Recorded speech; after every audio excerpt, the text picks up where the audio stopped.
भाइयों, सबसे खूबसूरत चीजों में से एक जो हम इस जिंदगी में कर सकते हैं वो ये है कि हमें खुदा की हमदो सताइश करने की जरूरत है। हमें आदत डालनी चाहिए। जब वो हमें कोई तोहफा देता है, जब वो हमें बरकत देता है, तो इसका जवाब देना चाहिए। फिर हमारी रूह उसके लिए हमद का गीत गाए और उसकी सताइश करे। ये एक दिली ऐलान है जिससे खुदावंद को बड़ी खुशी मिलती है, क्योंकि यहाँ यसाया बाब 42 आयत 12 में देखें, वो खुदावंद का जलाल जाहिर करें और जजीरों में उसकी सनाख्वानी करें। जो कुछ अच्छा होता है इसका सिर्फ एक मुसन्निफ होता है और वो खुदा है, लेकिन जो कुछ भी हो रहा है इसके पीछे हमेशा एक ताकत काम करती है।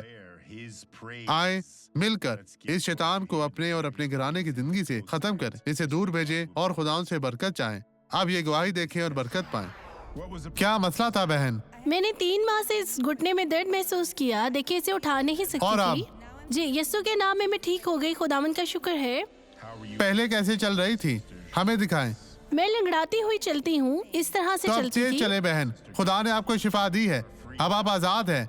ये दर्द खत्म हो चुकी है। बहन, क्या मसला था? मेरे घुटने में बहुत ज्यादा दर्द था और मेरे बाजू में भी। मैं इसे उठा नहीं सकती थी। आप कब से मुसीबत में थे? तकरीबन 8 माह और इससे ज्यादा हो गया है। 8 माह से आप अपने बाजू उठा सकती हैं, तो अपनी टांगों को हरकत दे सकती हैं। दुआ से पहले कैसे चल रही थी? लंगड़ाती थी मैं। बहाना बनाइए, कैसे था? आप कैसे चलती थी? ऐसे। इस तरह। अब यस्सु के नाम में अच्छे तरीके से चले। वो मुसीबत दर्द खत्म हो चुकी है। अब आप आजाद हैं। आए अब दुआ करें। बाप, ये लोग जो तरह तरह की मुश्किल परेशानी का शिकार हैं, जिन्हें चलने में मुश्किल होती थी, अब यस्सु के नाम में खुदाउंद ये शिफा पाए, ये बरकत पाए। खुदाउंद खुदा, मेरा ईमान इन लोगों के ईमान के साथ जुड़ा हुआ है और मेरा ईमान है कि खुदाउंद तू इन लोगों के साथ है। शैतान यस्सु के नाम में इन लोगों की जिंदगी से चला जा। आमीन। खुदाउंद आपको बरकत दे।